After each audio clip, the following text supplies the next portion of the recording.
Hi, this is Ron Kaufman. I have the pleasure of being with Mr. Richard Whiteley.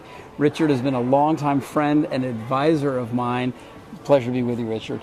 Happy to be here, Ron. Now, you're one of those guys who has a long history in this industry. You're the author of The Customer-Driven Company. Customer-Driven Company and co-author of Customer-Centered Growth. Right, you were one of the early founders of the Forum Corporation. Back in 1971. And grew that company to how big?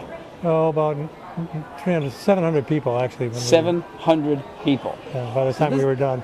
This is a man who has been serving customers in different industries and different geographies all over the world for many, many years. Richard, over your long career, some things are timeless, some things are changing. What would you say are three of the most critical points that people today and all the time must remember? Well, let's start with number one. That's a good place to start, isn't it? That is. Usually. Number one is anything you can do to move closer to your customers, do it. And don't wait, do it now. And the reason, of course, is that customers migrate, their needs, their issues, their concerns, their problems. They change. They change momentarily like that. And if you're not side by side with them, sometimes not only reacting to but anticipating those needs, then you're just going to get left in the dust. Got it. So move everything you can to get closer to, connected to, right up with your customers. Absolutely. What's Absolutely. number two? Number two is understand that you don't really have the power anymore. You're not calling the shots. So if you're not calling the shots, that reinforces number one, of course. You really got to know what's going on.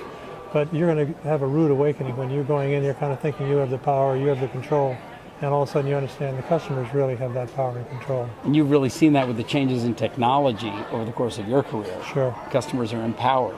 They're talking to each other about who? About you. And what's number three, Richard? Well, number three has to do with the I've always said the unit of delivery out there day in and day out. While it looks like it is, and of course it is, the person who's actually handling the customers, it's the culture that creates that delivery momentum. It's the culture that creates it every single day, day in and day out, without errors and without mistakes. Delivery is seamless, and it's seamless because that's what the organization is all about. It's like the DNA of the organization. And when you get to that point, people just come in naturally and understand that serving customers well is a matter of the heart as well as just the technical skills. So people come in naturally both to work there because they're attracted to the culture, but also the culture itself is what attracts and retains customers. Definitely. Yeah. You got it. Mr. Richard You're a good student. Whiteley. I am your student, and I'm honored to be Richard Whiteley's student. Richard Whiteley, an advisor, a dear friend. He's the author of The Customer-Driven Company and co-author of Customer-Centered Growth, and has been a tremendous advisor for the New York Times bestseller Uplifting Service. Richard, pleasure to be with you. Good to be with you.